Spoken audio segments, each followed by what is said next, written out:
आज क्लास में मुझे उम्मीद है आप लोग बहुत बेहतर होंगे, स्वस्थ होंगे, सुरक्षित होंगे। स्टार्ट करने जा रहे हैं हम लोग यहाँ पर जनन स्वास्थ्य का अगला पार्ट। ठीक है, हम कोशिश करेंगे कि जनन स्वास्थ्य आज ये पोर्शंस पे हम मेन विषयों पे बात कर लें। लास्ट क्लास तक छोटा चैप्टर है, बहुत बड़ी बात कुछ है ही नहीं इस चैप्टर में, तो इसलिए बहुत लंबा खींचने की कोई जरूरत है नहीं इसको। फिर हम एक क्वेश्चंस पूरा पोर्शन अपन कर सकते हैं कि इनके अलावा अब हम लोग पूरे अच्छे जितने भी चैप्टर के क्वेश्चन हैं, जितनी कहानियां हैं वो बना ले, ताकि हमारे लिए अच्छा जल्दी टॉपिक कवर भी हो जाए, है ना।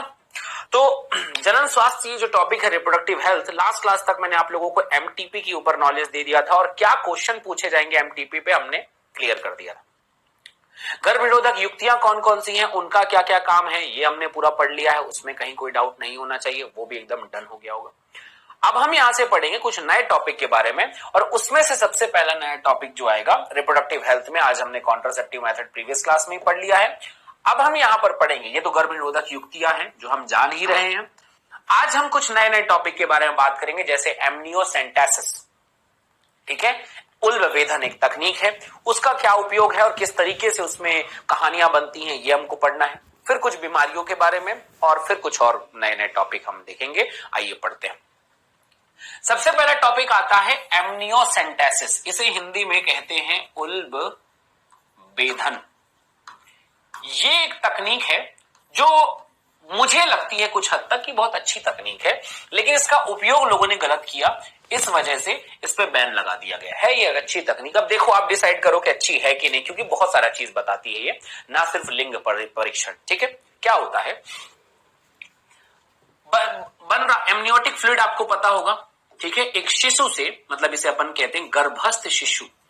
गर्भस्थ शिशु का मतलब जो गर्भ में प्रेजेंट शिशु है, जो अंडर डेवलपिंग है, उसके पास एक द्रव भरा हुआ रहता है, होप सो आपको पता होगा, एमनियोटिक फ्लूइड। ये वो द्रव है जो प्लासेंटा के अंदर भरा हुआ रहता है, एमनियोटिक फ्लूइड। इंजेक्शन से, ठीक है, इंजेक्शन से इसको 15 ml निकाल लेते हैं, और इस 15 ml निकाला हुआ जो फ्लूइड है उसको अब चेक किया जाएगा। अब उसे चेक किया जाएगा कि ये क्या है, कैसा है, क्या क्या चीजें होती हैं इसके पास में, कैसे बनता है ये, वगैरह वगैरह, ये इंजेक्शन कैसे निकाला जाएगा। इस इंजेक्शन से जो केमिकल निकाला गया है उसमें हम 3 चीजों पे फोकस करते हैं, और 3 चीजों पे फोकस करके 3 अलग अलग चीजों का हम पता लगा सकते हैं। जैसे सबसे पहले हम ये देखते हैं इनके पास में बार बॉडी है या नहीं। अब सवाल आता है कि बार बॉडी क्या चीज होती है, तो ये याद रखना, बार बॉडी का मतलब होता है फीमेल में जो एक एक्स्ट्रा नॉन फंक्शनल क्रोमोसोम होता है ना, उसे कहते हैं नॉन फंक्शनल क्रोमोसोम। एक विशेष प्रकार का क्रोमोसोम जो नॉन फंक्शनल है, जो काम ज्यादा नहीं करता है, नॉन फंक्शनल क्रोमोसोम है, उसे बार बॉडी कहते हैं। एग्जाम्पल के लिए, जैसे हमने देखा है फीमेल में ये XX है, 2X होते हैं, और मेल में XY होता है। ये जो एक्स्ट्रा क्रोमोसोम है यही बार बॉडी है। ठीक है, ये एक्स्ट्रा बार बॉडी फंक्शनल होता है। अब क्या होता है, ये बार बॉडीज अगर है तो 2 प्रकार का होता है, फीमेल में होता है, मैं आपको बता चुका हूं। अब जैसे बार बॉडीज को हम लेते हैं और बार बॉडी को हम लोग रिएक्शन करवाते हैं, तो क्या क्या होगा, जैसे ही बार बॉडीज रिएक्शन करती है तो यहां पर 2 चीजें निकल कर आती हैं। बार बॉडी गाढ़े कलर का होता है, रंजक, बार बॉडी का रंजक डाले, मान लो हमने रंजक डाला। रंजक यदि बार बॉडी है, यदि 2 प्रकार से होता है कि यदि बार बॉडी है तो कैसा दिखाई देगा, गहरा रंग दिखाई देगा। कैसा दिखाई देगा, गहरा रंग दिखाई देगा, एकदम गहरा रंग दिखाई देगा अगर बार बॉडीज है तो। अगर बार बॉडी एब्सेंट है, यदि एब्सेंट है तो हल्का रंग दिखाई देगा। कैसा दिखाई देगा, हल्का रंग। अब एक चीज तो यहीं पर क्लियर हो गई यार कि अगर बार बॉडीज है, अच्छा सीधी बात है, बार बॉडी फीमेल में ही होता है, मेल में बार बॉडी होता नहीं। इनके पास 2 XX क्रोमोसोम होते हैं ना, तो एक एक्स्ट्रा क्रोमोसोम जो होता है वो बार बॉडी है। तो हमने रंजक डाला, उसका कलर डाला, और कलर डालने की वजह से गहरा रंग दिखाई दिया। अच्छा देखो, एक बात चीज बात है, अगर आप माइटोकॉन्ड्रिया को देखने का रंजक डाल रहे हो तो माइटोकॉन्ड्रिया रिएक्शन करता है, दिखाई देता है। वैसे ही हमने बार बॉडी को देखने का रंजक डाला तो बार बॉडी दिखाई दिया, गहरा रंग दिखाई दिया मतलब बार बॉडी है, हल्का रंग दिखाई दिया मतलब एब्सेंट है, और गाढ़ा रंग दिखाई दिया इसका मतलब पक्का है कि वो फीमेल है। गाढ़ा रंग दिखाई देने का मतलब क्या है कि बार बॉडी है, और बार बॉडी होने का क्या मतलब है कि फीमेल है। और अगर हल्का रंग दिखाई दिया तो ये पता चल जाता है कि वो मेल है। पहला कॉन्सेप्ट, पहली कहानी, ये पहला पॉइंट है कि हम इस 15 ml क्रोमोसोम में, 15 ml फ्लूइड में हमने जो सबसे पहली चीज देखी वो ये देखा। पहला हमने चेक किया, पहला हमने जो चेकअप लगाया है वो नॉन फंक्शनल क्रोमोसोम के बेसिस पे लगाया है, और नॉन फंक्शनल क्रोमोसोम का नाम होता है बार बॉडी। यदि ये है तो वो फीमेल है, महिला है, और जो अगर नहीं है तो वो नर है। मतलब पहला काम इसका जो है वो लिंग परीक्षण किया जा सकता है। इससे क्या किया जा सकता है? लिंग परीक्षण किया जाता है, पहला काम है इसका। दूसरा काम जो इसका देखा जाएगा कि और क्या काम होता है भाई एमनियोसेंटेसिस का, और सबसे खतरनाक काम जो है ये यही है, नर और मादा का पता लगाना। एमनियोसेंटेसिस का सबसे खतरनाक काम यही है कि नॉन फंक्शनल क्रोमोसोम की उपस्थिति और अनुपस्थिति, बार बॉडी की उपस्थिति और अनुपस्थिति के आधार पर नर और मादा का पता लगाना। अगर बार बॉडी है तो फीमेल है, बार बॉडी नहीं है तो मेल है। तो आपसे पूछेगा बार बॉडी क्या, याद रखना Barr body means non functional chromosome extra X chromosome, extra X chromosome, ये जो है ये बार बॉडी है। दूसरा पॉइंट, इसमें हम क्रोमोसोम का पता लगा लेते हैं। अब सबको पता है भाई कि क्रोमोसोम जो है ना वो भी रंजक है, कलर है। ये क्रोमोसोम भी, नाम ही क्यों है क्रोम नाम क्यों पड़ा? क्रोम मतलब कलर। क्रोमोसोम का पता लगाते हैं और पता चल ही सकता है, पता लगाते हैं। अब क्रोमोसोम का पता लगाते हैं का मतलब है कि नहीं है, कि गायब हो गया, कितने हैं, 2 है, 4 है, 6 है। इसके बाद आप जेनेटिक्स पढ़ेंगे तो आपको पता चलेगा कि भाई हमारे पास में ना 46 क्रोमोसोम होते हैं। कभी कभी कहीं से क्रोमोसोम गायब हो जाता है, कहीं पे क्रोमोसोम बढ़ जाता है, कहीं कहीं पे आधा गायब हो जाता है। तो इसकी सहायता से क्रोमोसोम का पता लगाया जा सकता है। और वो क्रोमोसोम का पता जैसे, मतलब आपकी कौन सी बीमारी का पता लगा सकते हैं, इसकी सहायता से हम लोग पता लगा सकते हैं। जैसे आपका हो गया डाउन सिंड्रोम, अभी आप इसको नहीं जानते हो शायद, लेकिन या होप सो आप लोगों सुने भी होंगे, सिंड्रोम, डाउन सिंड्रोम जिसे अपन कहते हैं, ठीक है। और नहीं सुने होंगे तो आपको पता चलेगा कुछ दिन में कि इसमें गुणसूत्र गायब हो जाता है, एक्स्ट्रा हो जाता है डाउन सिंड्रोम में। इसके बाद आपके पास में और जेनेटिक्स, इसके जस्ट बाद वाला चैप्टर है, उसमें आप पढ़ने मिलेगा टर्नर सिंड्रोम। पूरा गुणसूत्र है कि गायब हो गया, है कि नहीं है। सिकल सेल एनीमिया, ठीक है, इसका नाम तो सुना होगा आप लोगों ने कि सिकल सेल एनीमिया क्या चीज होती है। तो ये सारा कॉन्सेप्ट जो है भाई, ये सबका पता लगाया जा सकता है, क्रोमोसोम का पता। तो मतलब आनुवांशिक बीमारियों का पता लगाया जा सकता है। ये कितनी अच्छी चीज है, सोचिए कि अगर कोई बच्चा पैदा हो रहा है उसमें कौन कौन सी आनुवांशिक बीमारी है, इन सबका पता लगाया जा सकता है। किसके द्वारा? एमनियोटिक फ्लूइड के द्वारा और उल्बवेधन के द्वारा, ठीक है। मतलब वो बच्चा बड़ा होके किस परेशानी से गुजरने वाला है, क्या क्या होने वाला, सब कुछ पता। अगर तुमको लगता है कि तुम ट्रीटमेंट करवा सकते हो तो उसे बच्चे को पैदा करो 3 महीने से पहले, अदरवाइज उसे वहीं पर गर्भपात करवाया जा सकता है एमटीपी का यूज करके। लेकिन अगर आपको लगता है कि आप उसका ट्रीटमेंट करवा सकते हैं तो इस मेथड के द्वारा उसे भविष्य में होने वाली लगभग सभी बीमारियों का पता लगा सकते हैं। सभी मतलब कम से कम क्रोमोसोमल डिजीज का पता लगा ही सकते हैं, आनुवांशिक बीमारी का पता लगा ही सकते हैं। तो पता चल जाएगा कि भाई उसे कौन कौन सी बीमारियां, आनुवांशिक बीमारियों का पता बचपन में ही लगा लो तो ठीक करने के चांसेस भी बढ़ जाते हैं। तो ये दूसरा अच्छा इंपैक्ट पड़ता है इसका। तीसरा, और क्या इसका उपयोग हो सकता है? तो इसमें उपस्थित होते हैं बहुत सारे एंजाइम। होप सो आप लोग एंजाइम का मतलब जानते होंगे, 11th आप लोग इतना पूरा डिटेल पढ़ के आए होंगे, या नहीं भी तो अगर आगे पढ़ेंगे तो आपको पता चलता है कि हमारे शरीर में होने वाला हर एक रिएक्शन, उपापचय, हर एक रिएक्शन जो है वो होता है एंजाइम की वजह से।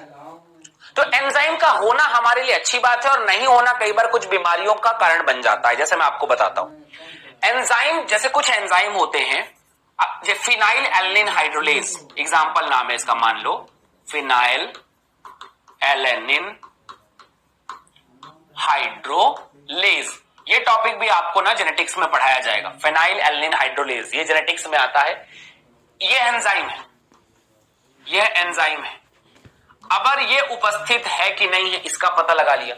अगर उपस्थित है तब तो ठीक है। इफ एब्सेंट हुआ, इफ क्या हुआ, एब्सेंट, अगर इसकी मात्रा वहां पर उपस्थित नहीं रही तो वहां पर एक बीमारी होती है जिसका नाम होता है phenyl ketone urea. Phenyl ketone urea ये बीमारी है, ठीक है। और ये है एंजाइम। अब ये इसका क्या काम है, कैसा है, ये जेनेटिक्स में ही आप लोग पढ़ोगे, लेकिन फिलहाल आप बस इतना जान लो कि ये एक एंजाइम अगर एब्सेंट है, इफ एब्सेंट है तो ये बीमारी हो जाएगी, फिनाइल कीटोन यूरिया।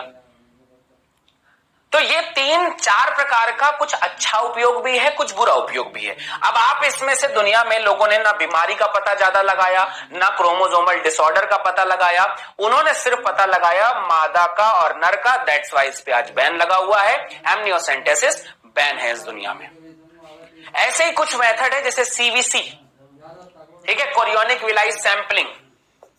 दूसरा एक वर्ड और आता है जिसे अपन कहते हैं कोरियोनिक विलाई सैंपलिंग। ये इंग्लिश में भी है ये ना, सैंपलिंग, सॉरी, ठीक है। तो ये जो सैंपलिंग वाला मेथड है यह भी नर और मादा का पता लगाने के लिए काम आता है। सैंपलिंग सीवीसीएस कहते हैं इसको, कोरियोनिक विलाई सैंपलिंग, ठीक है। ये भी सीवीएस सैंपलिंग जो होता है, सीवीएस सैंपलिंग जो है ये भी नर और मादा का पता लगाने में किया जाता है। इसको भी आजकल बैन कर दिया गया है, ठीक है। तो ये 2-3 मेथड जो मैंने आपको बताया, ये मेथड हमेशा याद रखना, इसका कुछ अच्छा उपयोग भी है, बुरा उपयोग भी है। पूछता भी एमिनोसेंटेसिस से कौन कौन सी बीमारियों का पता लगाया जा सकता है, sickle cell anaemia, Turner syndrome, down syndrome और सारी अनुवांशिक बीमारियां, सबका पता लगाया जा सकता है। फिर पूछा जाएगा इससे और कौन सी बीमारी, फिनाइल एलेनिन हाइड्रोलेज का पता लगाया जा सकता है, ठीक है। कई बार नीट में क्वेश्चन आता है जैसे इनमें से कौन सी बीमारियों का पता नहीं लगाया जा सकता, तो ऑप्शन में लिखा रहेगा Turner syndrome, down syndrome, phenyl ketone urea या पीलिया। तो आप ये बताना पीलिया का पता लगाया नहीं जा सकता। तो ये ना एंजाइम वाली प्रॉब्लम है, ना तो क्रोमोसोमल वाली प्रॉब्लम है। मलेरिया का पता नहीं लगाया जा सकता। जो भी है, मतलब बच्चों में जो रोग से होने वाला बीमारी वो नहीं, आनुवांशिक बीमारी, कोई केमिकल नहीं है, कोई एंजाइम नहीं है, कोई क्रोमोसोम नहीं है, तो पता लगाया जा सकता है, अदरवाइज पता नहीं लगाया जा सकता। ये प्रभाव है। इन सब के बाद इस टॉपिक का, इस चैप्टर में जो कुछ अभी तक बताया गया ये तो सब बचाव वगैरह वगैरह के कॉन्सेप्ट थे। एक चीज जो बहुत फेमस है वो है sexually transmitted disease. Reproductive health या रिप्रोडक्टिव स्वास्थ्य के लिए सबसे बड़ा जो टॉपिक है वो है सेक्सुअली ट्रांसमिटेड डिजीज, मतलब कौन कौन सी बीमारियां होती हैं इनकी वजह से और कौन कौन सी बीमारियां नहीं होती, या किन सी बीमारियां किस तरीके से फैलती हैं, इन बीमारियों का मतलब क्या, ये बीमारियां क्या क्या फैलाती हैं, कैसे फैलती हैं, ये भी रिप्रोडक्टिव हेल्थ का एक ज्वलंत समस्या है। इसके बारे में भी आपको पता होना चाहिए। सेक्सुअली ट्रांसमिटेड डिजीज, एसटीडी या आरटीआई। इसे जनरली जो होता है कोई भी रोग संक्रमण जो मैथुन द्वारा संचरित हो, मैथुन रिप्रोडक्शन के द्वारा संचलित हो, उसे सामूहिक तौर पर यौन संचरित रोग एसटीडी, या तो उसे हम कह सकते हैं क्या, या तो हम उसे कह सकते हैं जनन मार्ग, RTI, reproductive tract infection. RTI का मतलब यही होता है, रिप्रोडक्टिव ट्रैक इन्फेक्शन। ये इन्फेक्शन दो आजकल इसको ना एसटीडी की जगह आरटीआई कहने लग गए। रिप्रोडक्टिव मतलब ट्रैक इन्फेक्शन, ये उसकी वजह से, इन्फेक्शन की वजह से होता है, ना कि सेक्सुअली ट्रांसमिटेड डिजीज, ठीक है। कि सेक्सुअली मतलब लोगों को ये लगता है कि हर बार ये सेक्स से ही फैलती है। असल में सेक्स बस से नहीं फैलता ही, ये बहुत सारे और भी रीजन हो सकते हैं इसके फैलने के। अब रिप्रोडक्टिव ट्रैक इन्फेक्शन जो है हर बार जरूरी नहीं कि सेक्सुअली हो सके, कई बार उसे टच करने से भी फैल गया तो, ठीक है। बहुत सारे और रीजन हो सकते हैं, वो वहां से फैल के कहीं और फैला दिया तो ये बहुत सारे, हर्पीज हो गया, जरूरी नहीं है कि वो एक इंसान को मतलब सेक्सुअली ही फैले, ये हो भी सकता है कि मतलब बाकी तरह से भी ट्रांसफर हो गया। कुछ ऐसा होता है कि रिप्रोडक्टिव ट्रैक इन्फेक्शन जो है खून के द्वारा फैल गए, तो इसलिए उसे सेक्सुअली ट्रांसमिटेड डिजीज कहना जो है ना कई बार थोड़ा सा अपमानजनक हो जाता है कि लोगों को लगता है यार ये सेक्सुअली ट्रांसमिटेड हुआ होगा। जैसे एड्स के बारे में लोगों की भ्रांतियां क्या है कि कोई भी पेशेंट अगर एड्स वाला दिख गया तो उसको लोग क्या करेंगे, यार ये इसने मल्टीपल सेक्सुअल पार्टनर्स बहुत रखे होंगे, दैट्स व्हाई इसको एड्स हुआ है। ठीक है, मतलब एक हंसी का पात्र बना देते हैं बेचारे को, बट जनरली ऐसा नहीं होता है। कई पेशेंट ऐसे हैं जो मल्टीपल सेक्सुअल पार्टनर की वजह से जिन्हें एड्स नहीं हुआ है, उन्हें किसी और कारण से भी एड्स हो सकता है। समझ रहे हैं आप मेरी बात को? तो इसलिए लोगों को सही वर्ड, सही नॉलेज देना बहुत जरूरी है कि इन्फेक्शन कैसे हैं। जैसे कौन कौन से इन्फेक्शन है, बहुत खतरनाक डायग्राम है, लेकिन दिखाना बहुत जरूरी है। कारण यह है क्योंकि अगर आप इन्हें देखेंगे तो आपको क्लियर होगा कि यार ये सच में खतरनाक है और इससे बचना बहुत जरूरी है। मल्टीपल सेक्सुअल पार्टनर को अवॉइड करना बहुत जरूरी है। जिस इंसान के बारे में आपको जानकारी ना हो, उसके हेल्थ की जानकारी ना हो, उसको कौन सी बीमारी है, कौन सी बीमारी नहीं है, इसकी जानकारी ना हो, उसके साथ सेक्सुअल इंटरकोर्सेस करने से बचेंगे आप। ठीक है, अनवांटेड थिंग्स, किसी से भी ऐसा रैंडम मिलना, रैंडम सेक्सुअल इंटरकोर्सेस करना, ये जो है बहुत बड़ा ड्रॉबैक हो सकता है बीमारियों का, बहुत बड़ा कारण हो सकता है बीमारियों का। तो इसलिए इन बीमारियों से डरने की जरूरत है। दैट्स वाई डायग्राम आप देख सकते हैं कि बहुत खतरनाक है। आइए जानते हैं क्या कह सकते हैं, कौन कौन से। जैसे सुजाक, गोनोरिया, ठीक है, इंग्लिश भी नाम लिखा हुआ है, इंग्लिश भी, हिंदी में भी, ये बहुत पूछा जाता है। गोनोरिया, सिफिलिस, हर्पीज, जननिक परिसर्प जिसे अपन जेनाइटल हर्पीज कहते हैं। जेनाइटल हर्पीज, हर्पीज दो तरीके को, एक सेक्सुअली वाला, रिप्रोडक्टिव ट्रैक वाला, और एक बॉडी वाला, तो ये हर्पीज। क्लेमाइडियोसिस, ठीक है, क्लेमाइडियता इसे अपन कहते हैं, क्लेमाइडियोसिस। ट्राइकोमोनास्टा, ट्राइकोमोनासिस, ठीक है, ट्राइकोमोनासिस, ये भी बीमारी है। यकृत शोथ बी, हेपेटाइटिस बी, ठीक है, मतलब इसका हिंदी में लाग दिख देते हैं यहां पर इसे, क्लेमाइडियोसिस,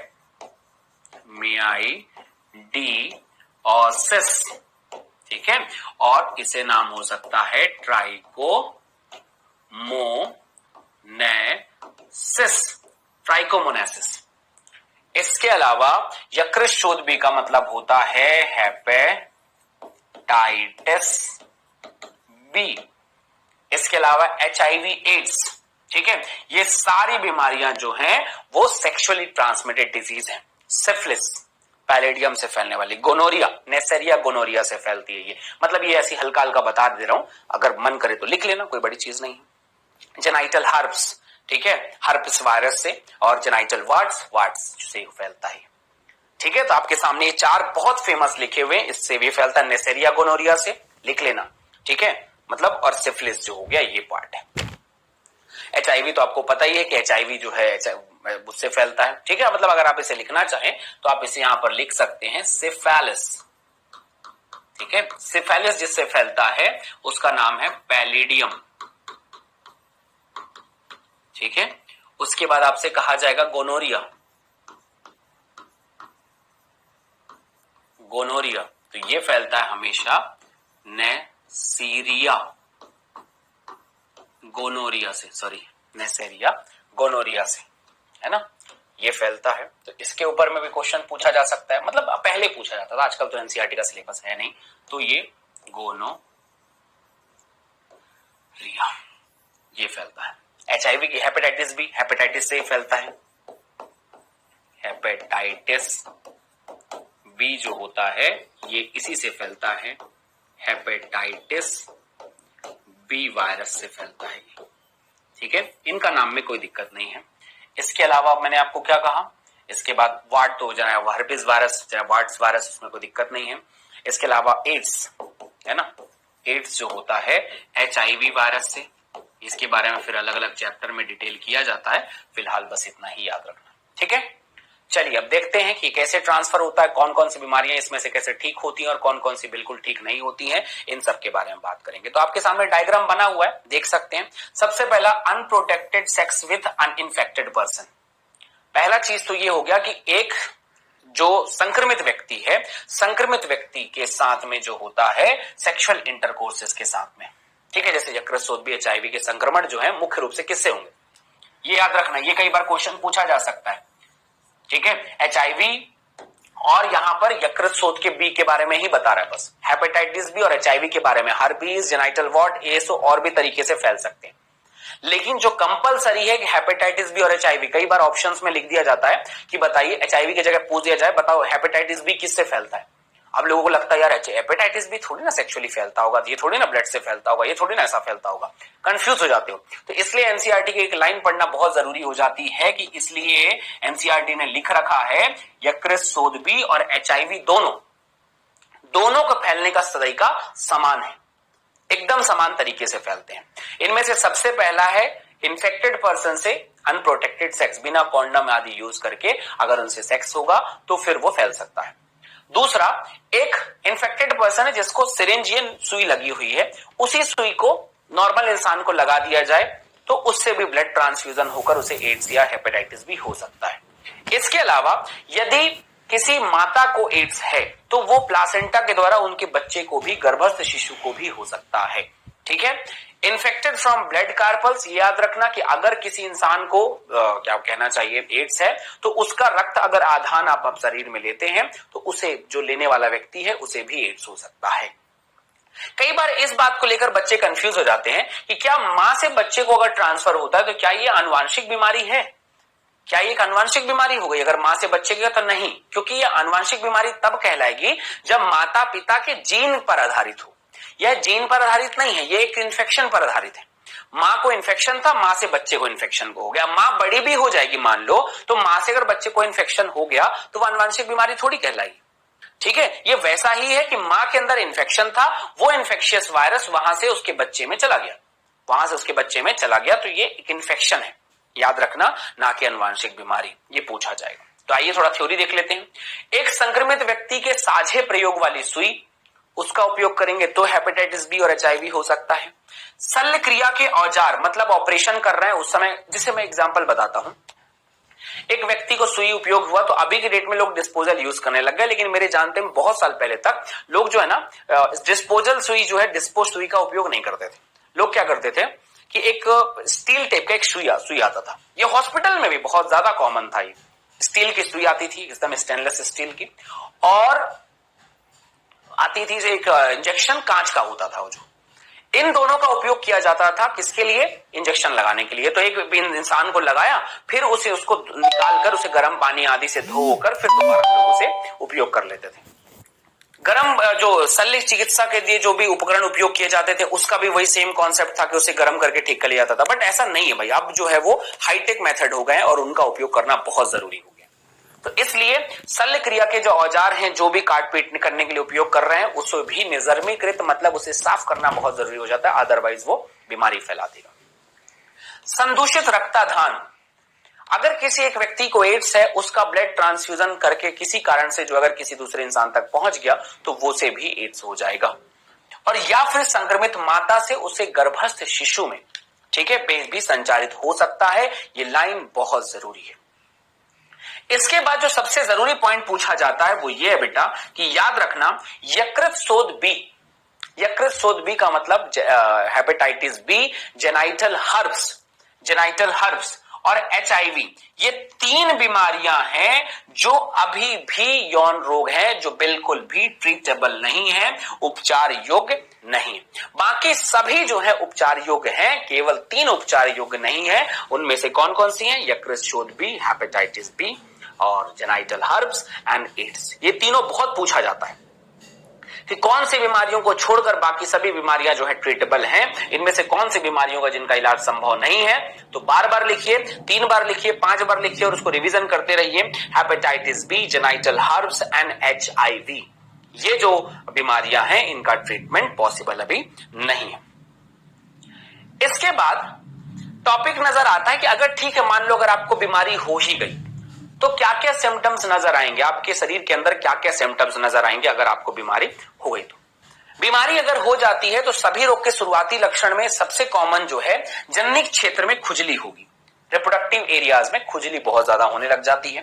तरल स्त्राव, मतलब वहां से एक बढ़िया नहीं बोलना चाहिए, गाढ़ा तरल द्रव एक लगातार रिलीज होने लग जाता है, म्यूकस रिलीज होने लग जाता है। हल्का हल्का वहां पर दर्द होने लग जाएगा, सूजन हो जाएगा, सफेद चकत्ते पड़ने लग जाएंगे और भी बहुत सारी चीजें वहां पर दिखाई देने लग जाती हैं, सूजन होने लग जाती है। आगे चलकर जटिल जैसे श्रोणि शोथ रोग, ये एक बहुत इंपॉर्टेंट फेमस है, एनसीईआरटी में लिखा हुआ रहता है। श्रोणि शोथ रोग मतलब पेल्विस इन्फ्लामेटरी डिजीज।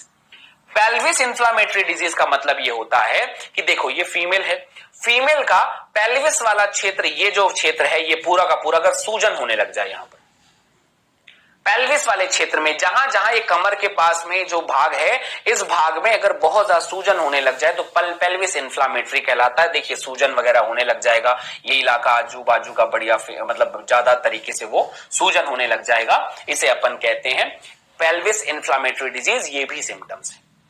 इसके अलावा एक चीज जो है गर्भपात हो सकता है, मतलब बच्चे जो है बन रहा है वो बच्चा ना बन रहा है। इसके अलावा मृत शिशु जन्म, बच्चे का जन्म जो है वो मृत हो, यह भी सिम्टम्स हैं रिप्रोडक्टिव ट्रैक इन्फेक्शन के। अस्थानिक सगर्भता, ये एक बहुत बड़ा वर्ड है, ये बहुत पूछा जाता है कि इसका मतलब क्या होता है। इसे इंग्लिश में कहते हैं एक्टॉपिक प्रेगनेंसी। ये एक्टॉपिक प्रेगनेंसी का मतलब ये होता है कि कई बार कुछ समय के लिए बच्चा बन नहीं जाता, सिर्फ कुछ समय के लिए गर्भ को कहां मतलब अंतरोपण करना चाहिए, गर्भाशय में, परंतु उसके जगह वो किसी और क्षेत्र में, जैसे इस डायग्राम में देखोगे जनरली जो है इसे यहां पर करना चाहिए, पर अगर नॉर्मल प्रेगनेंसी देखी जाए तो वो गर्भाशय में है। ये कौन सा क्षेत्र है, गर्भाशय में होगा ये। पर अगर आप किसी बीमारी के समय पे देखें तो ये होता है एक्टॉपिक प्रेगनेंसी, इसे अपन कहते हैं अस्थानिक सगर्भता। और अस्थानिक सगर्भता इसे हम कहते हैं। और यह अस्थानिक सगर्भता का मतलब ये है कि अंडाशय को छोड़कर, गर्भाशय को छोड़कर आपसे पूछा जाए तो आप क्या बताएंगे, गर्भाशय के अतिरिक्त किसी अन्य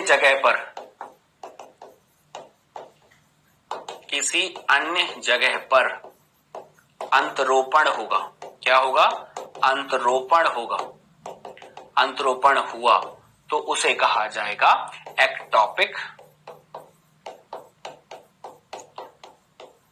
प्रेगनेंसी। मेरी बात समझ में आ रही है।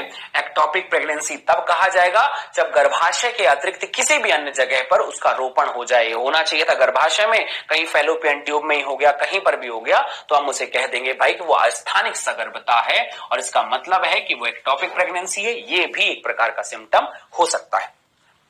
बंध्यता भी हो सकती है, किसी कारण से जो है इनफर्टिलिटी, बच्चा ही पैदा ना हो उनका।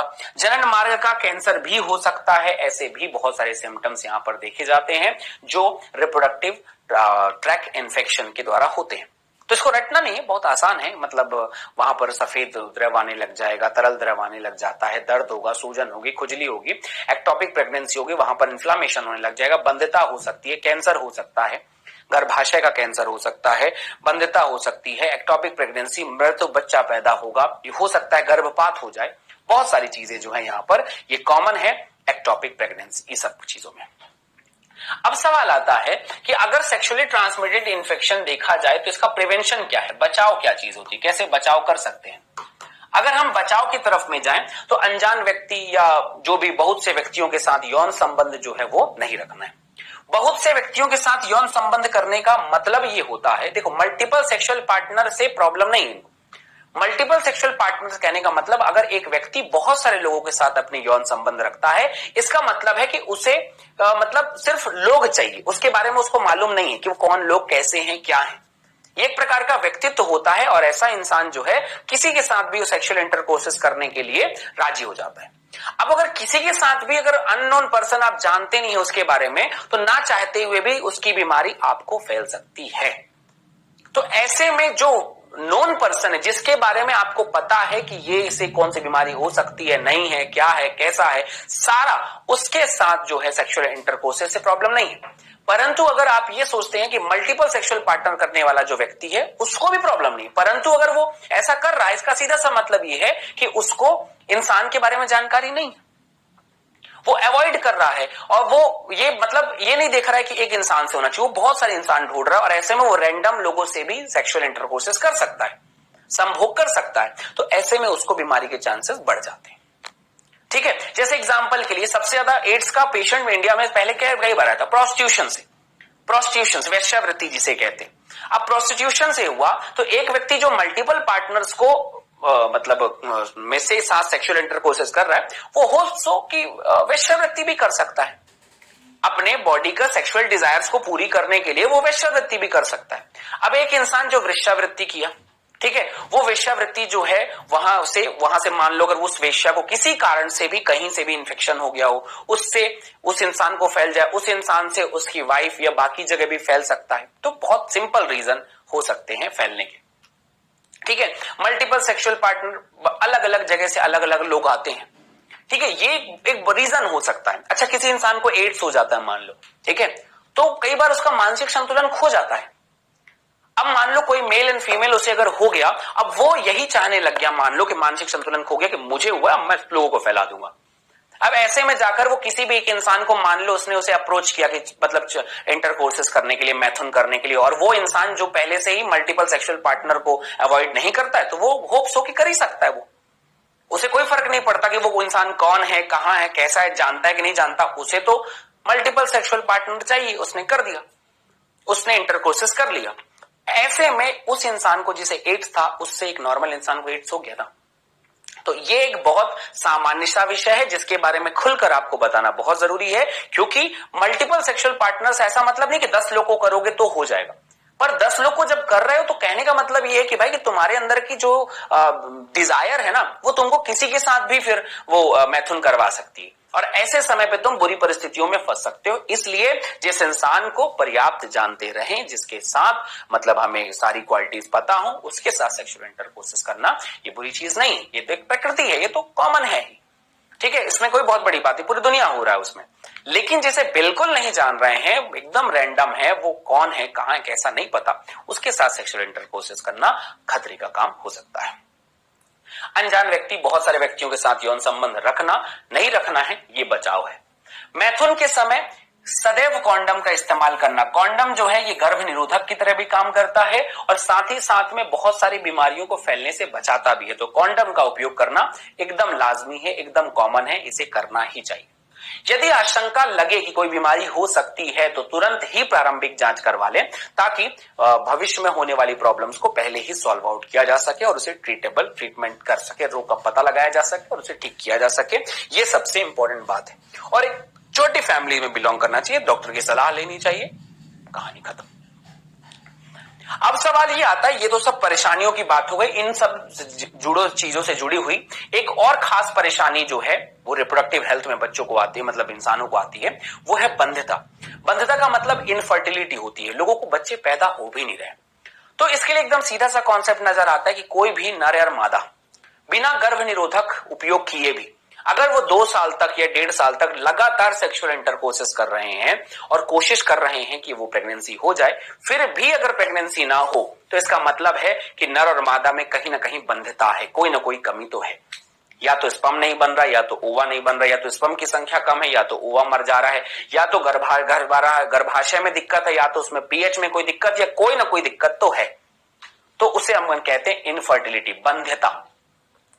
ठीक है, तो असुरक्षित सहवास के बाद भी बच्चे पैदा करने में असमर्थ अगर होते हैं तो उसे हम बंध्यता कहते हैं। बहुत सारे कारण हो सकते हैं, जन्मजात कारण हो सकता है, मानसिक कारण, शारीरिक कारण, रोग हो सकता है कोई, ठीक है, जन्मजात रोग हो सकता है, कोई बहुत ज्यादा केमिकल्स, कुछ ड्रग्स लेने की वजह से भी ऐसा हो जाता है, औषधि की वजह से भी हो जाता है, ठीक है, प्रतिरक्षात्मक कारणों से भी हो सकता है, यहां तक कि मनोवैज्ञानिक कारण भी हो सकता है, बहुत सारे कारण होते हैं। ठीक है, बहुत सारे कारण। मनोवैज्ञानिक कारण मतलब एक अच्छा खासा मेल है, उसके दिमाग में चलता है कि वो फीमेल है, तो वो बच्चे पैदा नहीं कर सकता, उसका मनोवैज्ञानिक कारण है। भौतिक कारण, शारीरिक कारण, रोग, बहुत सारे कारणों से वो बच्चे पैदा करने में लोग असमर्थ होते हैं। अब जब ये असमर्थ हैं तो उनको, उनमें से कुछ लोगों को किसी का, जैसे मान लो अब आजकल सबसे बड़ी प्रॉब्लम ये कि फीमेल में ओवा बन नहीं रहा है, मेंस्ट्रुअल साइकिल ढंग से नहीं चल रहा है, मेल में स्पर्म काउंट बहुत कम है, बहुत कॉमन है। तो ऐसे में कुछ ऐसी तकनीकियों का विकास किया जाना चाहिए या विकास हो चुका है जो लोगों को आर्टिफिशियल तरीके से बच्चे पैदा करने में सक्षम बनाए। तो उसे अपन कहते हैं तकनीक सहायक जनन प्रौद्योगिकी, असिस्टेड रिप्रोडक्टिव टेक्निक।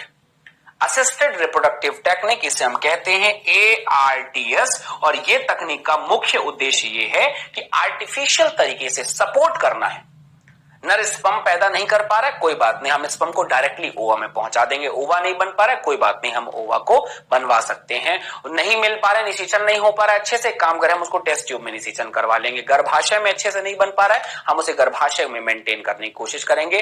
फीमेल फिर भी काबिल नहीं है तो हम उसको दूसरे फीमेल के गर्भाशय में डाल देंगे। ये सब बहुत सारे तरीके हमारे पास में हैं। आइए देखते हैं असिस्टेड रिप्रोडक्टिव टेक्निक कितने कितने प्रकार हैं, क्या क्या होता है इसमें और कैसे होगा। तो हर समाधान की सबसे बड़ी बात यह है कि प्रॉब्लम क्या है, पहले तो ये खोज लो कि कौन सी प्रॉब्लम है एक्चुअली असल में। तो इसके लिए हम लोग सबसे पहले ये देखते हैं कि पहला पॉइंट आता है आईवीएफ, टेस्ट ट्यूब बेबी। पहला चीज हमारे पास 4-5 तकनीक है, आईवीएफ है, टेस्ट ट्यूब बेबी है, इसके बाद जीआईएफटी है, उसके बाद एआई है और एक दो और मेथड है, बहुत सिंपल है, कोई बहुत बड़ी चीज नहीं है। Test tube baby, test tube baby मतलब इसका दूसरा नाम हम कहते हैं, इसके अलग अलग कार्यों के आधार पर इसे टेस्ट ट्यूब बेबी भी कहते हैं, इसे इन विट्रो फर्टिलाइजेशन भी कहते हैं और इसके बहुत सारे तरीके हैं जिसे हमें पढ़ना है। तो सबसे पहला कॉन्सेप्ट ये आता है कि हम कह दिए मान लो आईवीएफ, इसका नाम हुआ इन विट्रो, क्या नाम हुआ इसका, इन विट्रो फर्टिलाइजेशन। ठीक है, ये क्यों नाम पड़ा भाई, इन विट्रो फर्टिलाइजेशन, ठीक है, और इसी का नाम टेस्ट ट्यूब बेबी भी है। तो सब अपनी परिस्थितियों के आधार पर इनका नाम पड़ा है, जैसी जैसी परिस्थितियों में ये रहते हैं वैसी वैसी परिस्थितियों में इनका नाम पड़ेगा। चलिए देखते हैं कैसा होता है। ये ऐसे समय पर प्रॉब्लम है जहां पर नर और मादा में निषेचन ढंग से नहीं हो पा रहा है, प्रेगनेंसी अच्छे से नहीं हो पा रही है। हम क्या करेंगे इसमें, आइए देखते हैं कैसे हम इनको मेंटेन करेंगे। इनको मेंटेन करने का एकदम सीधा सा तरीका है कि सबसे पहली बात हम एक मेल को लें, ठीक है, और एक फीमेल को लेते हैं। अब ये हो सकता है कि मेल फीमेल माता पिता ही हो जाएं, या हो सकता है अगर पिताजी में स्पर्म की क्वालिटी नहीं है तो किसी दूसरे इंसान का स्पर्म ले लें, या माता में ओवा नहीं बन पा रहा तो किसी और इंसान का ले लिया जाए। तो मेल में मे बी फादर, मतलब जिससे बच्चा पैदा करवाना है भाई तो वो फादर ही हुआ ना, और या तो फिर डोनर हो गया।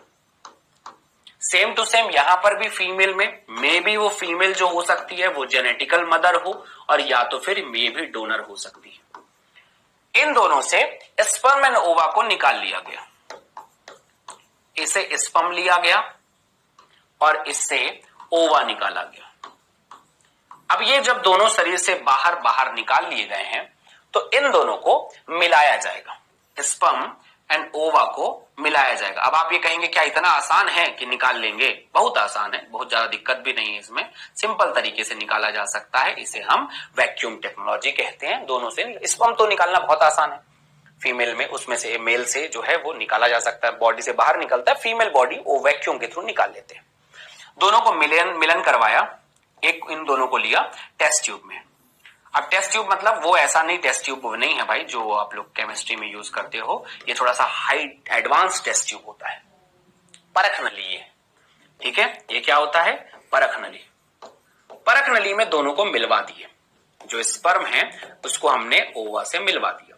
ये दोनों को मिलाने की प्रक्रिया जो है वो निषेचन कहलाती है, और इस प्रक्रिया को हम कहते हैं निषेचन। चूंकि ये निषेचन हुआ है टेस्ट ट्यूब में, कहां पर हुआ है, टेस्ट ट्यूब में, परख नली में हुआ है, इसीलिए इसका नाम होता है टेस्ट ट्यूब बेबी, ठीक है, इसीलिए इसका नाम होता है परख नली शिशु।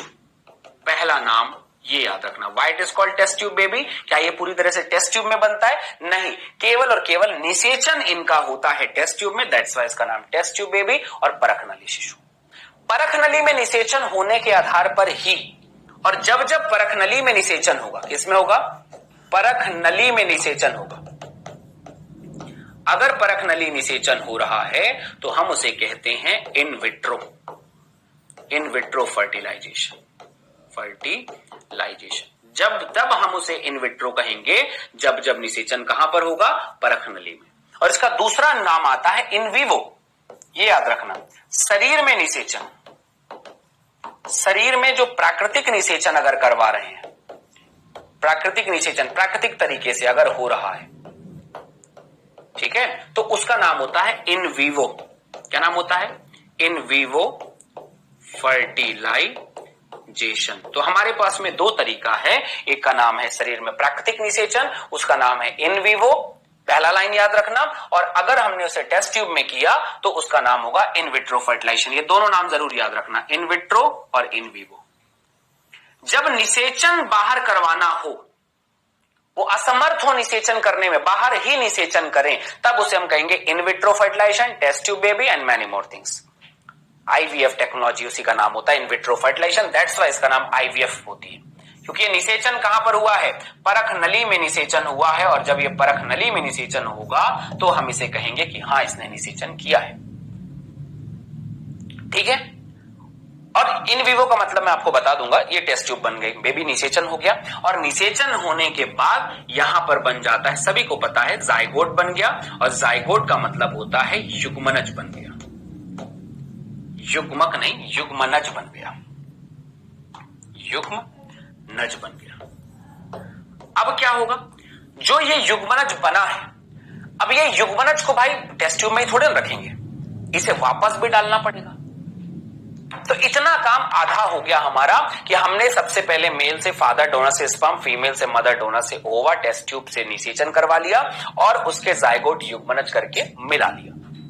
इसमें निषेचन मुख्य खास बात था कि निषेचन हुआ परख नली में, दैट्स वाई परख नली शिशु।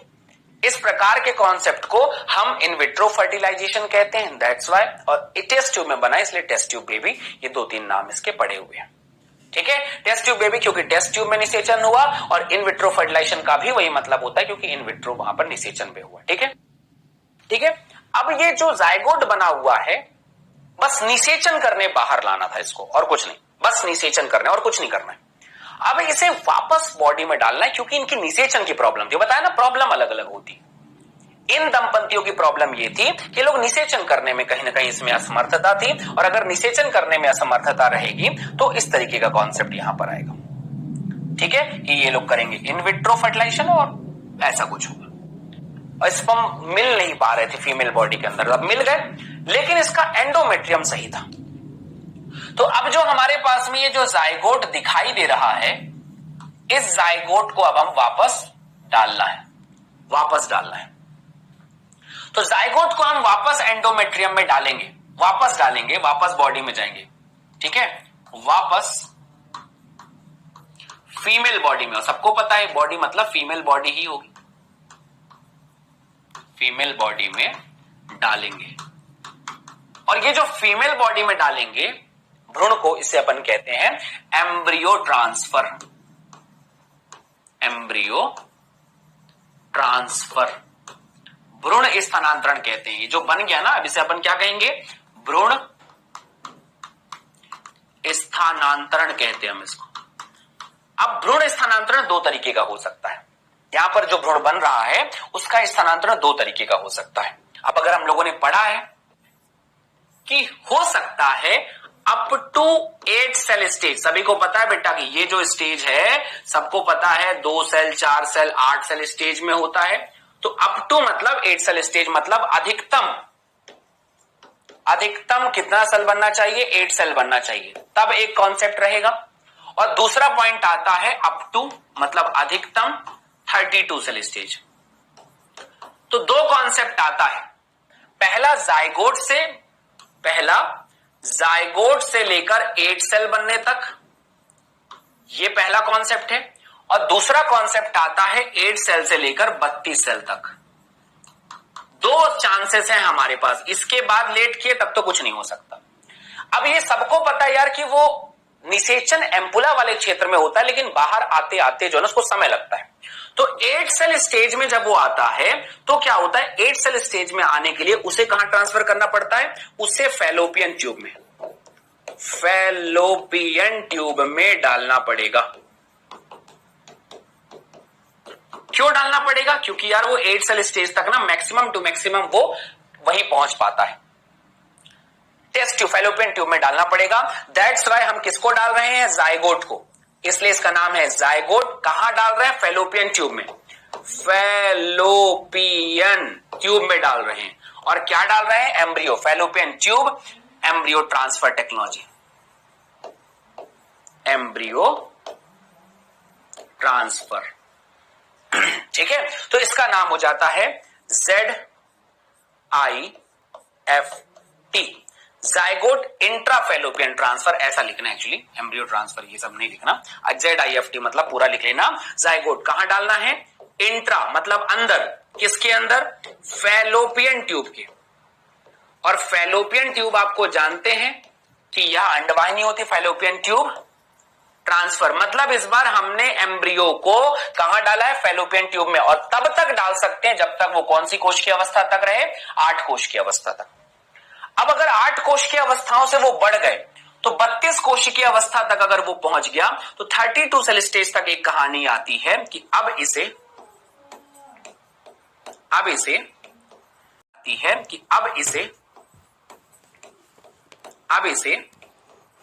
गर्भाशय में अंतरोपित करते हैं, एंटर करते हैं। अब ये गर्भाशय में जाएगा, ठीक है। अब अगर वो गर्भाशय में जा रहा है तो कहां भेज रहे हैं इसको बेटा? इंट्रा यूटेराइन ट्रांसफर, इसका नाम होता है IUT। What is IUT? Intra uterine transfer. तो दो बातें निकल कर आती हैं कि जो जाइगोट बना है उसको हम दो तरीके से ट्रांसफर कर सकते हैं। पहला तरीका या तो अप टू 8 सेल स्टेज में फैलोपियन ट्यूब में डालना है, तो उसका नाम पड़ जाएगा ZIFT, zygote intra fallopian transfer. और अगर वो 8 सेल से ज्यादा 32 कोश की अवस्था तक पहुंच गया तब आपको उसको गर्भाशय में डालना पड़ेगा, इंट्रा यूट्राइन ट्रांसफर। ये दो तरीका हमारे लिए जबरदस्त है और यही कॉन्सेप्ट इसकी सबसे बड़ी बात है। मुझे उम्मीद है आपको ये टॉपिक बिल्कुल समझ में आएगा, कहीं कोई दिक्कत नहीं होगी। फिर अब इसको नेक्स्ट क्लास में पूरा टॉपिक एक बार फिर रिवीजन और कुछ MCQ और कुछ बड़े प्रश्न हम फिर नेक्स्ट क्लास में कंप्लीट करेंगे। तो टेस्ट ट्यूब बेबी अभी यहां पर रहने देते हैं, इसका थ्योरी पोर्शन अपन फिर नेक्स्ट क्लास में अच्छे से देखेंगे। बचा हुआ जो टॉपिक है वहां पर हम बढ़िया से रिवीजन कर लेंगे, कोई दिक्कत की बात नहीं। सो 1 मिनट रिवीजन में आज मैंने आपको क्या क्या पढ़ाया? मैंने सबसे पहले आप लोग को डिटेल किया सेक्सुअली ट्रांसमिटेड डिजीज और साथ ही साथ में एक बहुत बेहतरीन टॉपिक जिसका नाम है एमनियोसेंटेसिस। और फिर कुछ हद तक हमने आज डिटेल किया है जिसका नाम होता है IVF। समझा तो दिया ही, इसका थ्योरी जो है वो नेक्स्ट क्लास में हम लोग डिस्कस कर लेंगे, कोई दिक्कत की बात नहीं है। ठीक है, चलिए अब इसके ऊपर कुछ क्वेश्चन बना लेते हैं, देखते हैं इसके ऊपर में क्या क्या कॉन्सेप्ट पूछा जाएगा, क्या क्या कहानियां हैं, क्या क्या इंपॉर्टेंट चीजें पूछी जाएंगी। चलिए देखते हैं इसके ऊपर। चलिए कुछ क्विज कर लेते हैं इसके ऊपर में। और आज मैं आपको जो क्विज करवाने वाला हूं तो अभी जो है ये 4th लेक्चर है, तो इस वजह से हम लोग जो है इसमें आपको प्रीवियस ईयर क्वेश्चन मैं पूरे करवा दे रहा हूं। लास्ट जो लेक्चर होगा हमारा कल वाला, उसमें हम फिर मोस्ट इंपॉर्टेंट जितने भी मुझे लगेंगे रैंडम अभी तक अच्छे इंपॉर्टेंट सरल से क्वेश्चन, वो फिर 15, 20, 30 कर लेंगे, क्योंकि प्रीवियस ईयर क्वेश्चन में ज्यादा टाइम लगेगा, तो इसलिए जो है हम इसको अभी 5-6 ही कर पाएंगे, है ना। इसके बाद जो क्वेश्चन अब हम करेंगे मतलब कल वाले लेक्चर में, तो उसमें फिर मैं आपको 15-20 क्वेश्चन करवा दूंगा ताकि हमारे पूरे पार्ट कंप्लीट हो जाए। ठीक है, तो चैप्टर बहुत आसान है, कोई दिक्कत तो है हो ही नहीं रही है, आराम से बहुत सिंपल तरीके से हम इन प्रश्नों को बना रहे हैं और हमें क्लियर भी होना चाहिए। चलिए, और आपके पास जो भी बुक रहे, मतलब मैं आपको ये कहना चाहूंगा कि भाई देखो, नीट की तैयारी करने के लिए आपको जितनी जो भी बुक आपके पास अवेलेबल है उस बुक से क्वेश्चन बनाओ। जितना क्वेश्चन बनाते जाओगे, कहीं डाउट होती है तो फिर आप लोग हमसे पूछ सकते हो, उसमें कोई दिक्कत की बात नहीं। पर अगर आप पूछोगे ही नहीं और बनाओगे ही नहीं तब तो फिर कोई मतलब ही नहीं हुआ। जितना ज्यादा क्वेश्चन आप बनाते जाओगे उतना आपका अच्छा कमांड आते जाएगा आपके सब्जेक्ट में और आप बढ़िया क्लियर कर जाओगे। ठीक है, तो चलिए बिना लेट किए हुए अब स्टार्ट कर रहे हैं आज का टॉपिक। निम्न में से कौन से दो विकल्प सही हैं? आपको क्या लगता है इनमें से कौन सा दो विकल्प सही होगा? पहले तिमाही के दौरान सगर्भता का चिकित्सकीय समापन सुरक्षित होता है, क्या ये बात सही है? हाँ, लग तो रहा है सही है। सामान्यतः 2 साल तक जब तक मादा शिशु को दूध पिलाती है उसमें गर्भधारण की संभावना नहीं होती है। ये 2 साल तक नहीं भाई, 6 महीने तक होता है, तो पहला कथन ये गलत हो गया। इंट्रायूट्राइन युक्तियां जैसे कॉपर टी प्रभावशाली गर्भ निरोधक है, बिल्कुल सही बात है, बहुत प्रभावशाली है ये। संभोग के बाद 1 हफ्ते तक गर्भ निरोधक गोलियां धारण को रोकने के लिए ली जा सकती हैं। संभोग के बाद 1 हफ्ते तक गर्भ निरोधक गोलियां जो है गर्भधारण को रोकने के लिए ली जा सकती हैं। संभोग के बाद 1 हफ्ते तक गर्भ निरोधक गोलियां गर्भधारण को रोकने के लिए ली जा सकती हैं। हाँ, कुछ हद तक ये बात भी सही लग रही है मुझे यहाँ से, लेकिन फिर भी ये थोड़ा सा उतना इम्पैक्ट जो है फुल आंसर नहीं है मेरे हिसाब से। जो ज्यादा आंसर जो है पहला और तीसरा ज्यादा इम्पैक्टफुल है और पहला और तीसरा आंसर सही है। 1 सप्ताह तक ले सकते हैं, बट जनरली वो 72 आवर वाला आता है, तो इसलिए जो है ना वो उतना अच्छा इम्पैक्टफुल नहीं होता, तो इसलिए मेरे हिसाब से पहला और थर्ड आंसर ज्यादा सही आंसर है। आपको भी यही लगना चाहिए और यही आंसर है भी। क्वेश्चन दूसरा, ठीक है, ये प्रश्न देखना बेटा, अभी जो प्रश्न करवा रहा हूं मैं ये प्रीवियस ईयर पूछे हुए प्रश्न भी मैं आपको करवाऊंगा, ठीक है। सगर्भता के चिकित्सीय समापन एमटीपी से संबंधित निम्न में से कौन सा कथन गलत है? निम्न में से कौन सा कथन गलत है? ये अनचाहे गर्भों से छुटकारा दिलाने में मदद करते हैं, क्या ये बात सही है? ये गर्भों का गर्भपात कराने में मदद करते हैं जो मादा या फीटस या माता या फीटस दोनों के लिए हानिकारक हो, क्या ये बात सही है? ये मनुष्यों की जनसंख्या को कम करने में भूमिका निभाता है, क्या ये बात सही? उपरोक्त में से कोई नहीं। कौन सा कथन आपको गलत लग रहा है? ये अनचाहे गर्भों से छुटकारा दिलाने में मदद करते हैं एमटीपी, क्या ये बात सही है? ये गर्भों का गर्भपात कराने में मदद करते हैं जो मादा या फीटस दोनों के लिए हानिकारक हो सकता है, मनुष्यों की जनसंख्या कम करने में भूमिका है इसकी, उपरोक्त में से कोई नहीं। मुझे भी लग रहा है सारे आंसर सही हैं और उपरोक्त में से कोई नहीं ही इसका सही जवाब होगा, क्योंकि सभी आंसर इसके बिल्कुल सही है। अब आते हैं क्वेश्चन नंबर तीसरे की तरफ में। तीसरा नंबर का प्रश्न है, ये 2021 में पूछा गया इंपॉर्टेंट प्रश्न है। रतिज रोग, ठीक है, रतिज रोग किसके द्वारा संचारित होता है? ठीक है, आपको ये बताना है, ठीक है। रतिज रोग किसके द्वारा संचारित होता है ये आपको बताना है। इसमें से रोगाणु रहित सुइयों के द्वारा, संक्रमित व्यक्ति से रक्त चढ़ाने से, संक्रमित माता से भ्रूण में, या फिर चुंबन से, या वंशागति से। निम्न में से सही विकल्प जो है आपको बताना है, ठीक है। आपको यहां पर ये बताना है कि चयन करना है, केवल ए और सी, केवल ए बी सी, केवल जो है यहां पर ये आपका ए बी सी डी, या केवल बी और सी। बताइए इनमें से क्या आपको सही जवाब लग रहा है कि क्या आंसर होगा, जल्दी बताइए।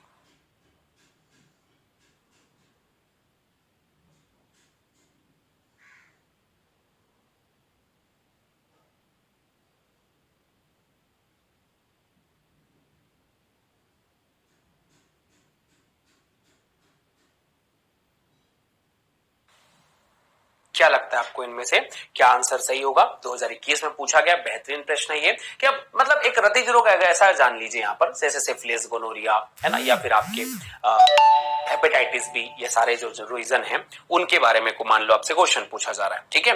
तो आपसे ये प्रश्न अगर पूछा जाता है तो आप इसमें क्या जवाब देंगे? आपका प्रश्न यही होगा, ठीक है, कि अगर आपसे कहा जाए कि रतिज किसके द्वारा होता है, कौन सा रोग है ये, तो फिर आप इसका क्या जवाब देंगे? लगाए को स्टिक। तो रतिज रोग मतलब जितने भी वेनरल डिजीज हैं, जितने भी मतलब क्या बोलना चाहिए उसको, क्या बोल सकते हैं, जितने भी सेक्सुअल ट्रांसमिट डिजीज हैं वो कैसा हो सकता है, ठीक है। तो रोगाणु रहित सुइयों के उपयोग से, अब रोगाणु रहित है तो बिल्कुल नहीं फैलना चाहिए इसमें। संक्रमित व्यक्ति के रक्त चढ़ाने से, बी ऑप्शन बिल्कुल सही हो सकता है। संक्रमित माता से भ्रूण में फैल सकता है, चुंबन से बिल्कुल नहीं, वंशागत से बिल्कुल नहीं। तो बी सी जो आंसर इनमें से लग सकता है कि रतिज रोग इनमें से फैल सकता है, सो बी और सी आंसर इनमें से सही है। तो केवल बी और सी आंसर इनमें से ज्यादा सही है, ठीक है। रतिज रोग जो होता है, हिंदी थोड़ा ज्यादा था इसलिए इसको समझना बहुत जरूरी है। वेनरल डिजीज मतलब जितनी भी आनुवांशिक बीमारियां होती हैं वो किससे किससे फैलती है ना। तो ये आंसर यहां पर बन जाएगा कि अगर आनुवांशिक बीमारियां हैं तो वो कैसे, मतलब सॉरी, जितनी भी सेक्सुअली ट्रांसमिटेड डिजीज हैं वो कैसे कैसे ट्रांसफर हो रही है, ठीक है। तो ये होता है कि जैसे मतलब एड्स ही हो गया, कोई मतलब सारी बीमारियां इसमें आ सकती हैं। जैसे मान लो हमारे पास में एड्स ही हो गया, इसके अलावा हमारे पास हेपेटाइटिस बी हो गया, है ना। तो ये सारी बीमारियां इन सभी के अंतर्गत आ जाती हैं। चलिए तीसरा प्रश्न देख रहे हैं यहां पर, इसमें अब चौथे नंबर का प्रश्न आते हैं, इसके बारे में जवाब बताइएगा। यह भी बेटा 2021 में पूछा गया है और यह भी बहुत जरूरी प्रश्न है, बताइएगा। वॉल्ट को उधर से मिलाना है, ठीक है, आईयूडी, ये शुक्रवाहक उच्छेदन या नलिका उच्छेदन, इनमें से आपको क्या लगता है कि कौन किससे सही सही मैच कर रहा है? पहला चीज तो वॉल्ट है, लगाओ अपने हिसाब से आंसर लगाओ। गर्भाशय ग्रीवा में शुक्राणु को प्रवेश को रोकता है, क्या ये वॉल्ट का काम है? शुक्रवाहक को हटाना, गर्भाशय में शुक्राणु की भक्षाणु क्रिया को करना, और डिंबवाही नलिका को हटाना, मिलान करना इसमें, ठीक है। देखो तो वॉल्ट का तो सही आंसर जो है वो पहला ही होगा यार, गर्भाशय ग्रीवा में शुक्राणुओं के प्रवेश को रोक देता है, ये भी बात सही है। आईओडी इंट्रायूट्राइन डिवाइसेस जो है वो भक्षाणु क्रिया के लिए लेकर है, तीसरा आंसर हो जाएगा। शुक्रवाहक उच्छेदन मतलब शुक्रवाहक को हटाना, ये ऑप्शन हो सकता है। नलिका उच्छेदन डिंब वाहिनी को हटाना। तो इस हिसाब से जो आंसर बन रहा है वो सी आंसर है, पहला, तीसरा और दूसरा, फिर चौथा, है ना। तो इस तरह से ये आंसर बनेगा प्रश्न क्रमांक चौथा का, और ये सही जवाब है उसका। इसके बाद अब हम 5वें नंबर के प्रश्न में हैं। 5वें नंबर का प्रश्न है, इसको भी सही जवाब बताइएगा, क्या आंसर होगा। निम्न के कौन से हार्मोन मोचक आईयूडी का उदाहरण है। 2021 में पूछा गया ये प्रश्न, ये भी है, मतलब अलग अलग सेट में अलग अलग क्वेश्चन आते हैं तो ये पूछा जाता है कौन सा हार्मोन मोचक आईयूडीज है। देख रहे हो, मतलब मैं आपको जब पढ़ा रहा था तो मैंने कहा था कि यार अच्छे से पढ़ना, क्वेश्चन अच्छे बनने चाहिए। हार्मोन मोचक आईयूडीज क्या हो सकता है, मल्टीलोड 375, कॉपर टी, LNG20 या कॉपर 7। कंफर्म है कि ये तीनों के तीनों बेटा ये तो मतलब कॉपर रिलीजिंग है, ठीक है, ये तीनों के तीनों कॉपर रिलीजिंग है। बचा कुछ LNG20, तो सही जवाब जो होगा वो LNG20 ही होगा।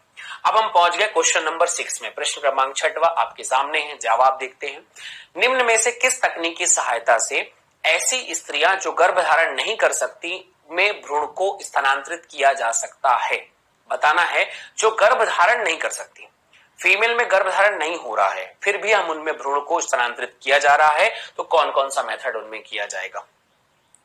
जो स्त्रियां गर्भधारण नहीं कर सकती तो आपको बताना है GIFT, ZIFT, ICSI, ZIFT, ZIFT या ICSI और ZIFT IUT। ठीक है, ये आपको पढ़ाया गया बहुत अच्छे से और इसका बेसिक कॉन्सेप्ट आखिरी क्लास में और बढ़िया से क्लियर हो जाएगा। लेकिन फिलहाल आप सोचिए क्या हो सकता है इसका, क्योंकि इतना तो एटलीस्ट मैंने बता ही दिया कि जो स्त्रियां गर्भधारण नहीं कर सकती उसको भ्रूण से डाला जाता है। पहला तो ZIFT, जाइगोट इंट्राफेलोपियन ट्रांसफर, और IUT इंट्रा यूट्राइन ट्रांसफर। इसमें याद रखना मैंने अभी पढ़ाया है अप टू 8 सेल स्टेज, ठीक है, और इसमें होता है अप टू 32 सेल स्टेज। याद आया दोनों में डिफरेंस है ना। तो ये दोनों जो है बेटा ऐसी महिलाओं के लिए उपयोग किया जाता है जो भ्रूण गर्भधारण नहीं कर सकती। GIFT ऐसी महिला के लिए है जो ओवा उत्पन्न नहीं कर सकती। ICSI नर के लिए है। इंट्रासाइटोप्लाज्मिक स्पर्म इंजेक्शन पढ़ाया जाएगा नेक्स्ट क्लास में आपको। तो ये इस प्रकार से प्रश्न यहाँ पर बन जाता है, ठीक है। तो हमने बहुत सारे प्रश्न आज मैंने प्रीवियस ईयर क्वेश्चन 2018-17 तक के आपको करवा दिए हैं। बाकी प्रश्न जो हैं वो आप कुछ खुद से भी थोड़ा सा बनाइएगा। हालांकि प्रीवियस ईयर क्वेश्चन को ज्यादा 2010-12 से पहले के बनाने की जरूरत आपको नहीं है। कारण ये है कि अगर उससे पहले के प्रश्न आप बनाते हैं ना तो आपको क्या होगा कि वो आउट ऑफ सिलेबस से नेचर है। अभी तो हमें सिर्फ NCERT पढ़ना है, बाकी कुछ पढ़ना ही नहीं है, तो आपको चिंता करने की आवश्यकता नहीं। जितना मैंने पढ़ा दिया डन, बस इससे बाहर पढ़ने की आपको कोई आवश्यकता नहीं है, ठीक है। फिर तो इतना पॉइंट ध्यान पे रखिए। मिलते हैं नेक्स्ट क्लास में और इसके आगे फिर पढ़ाई करेंगे। Thank you, bye bye.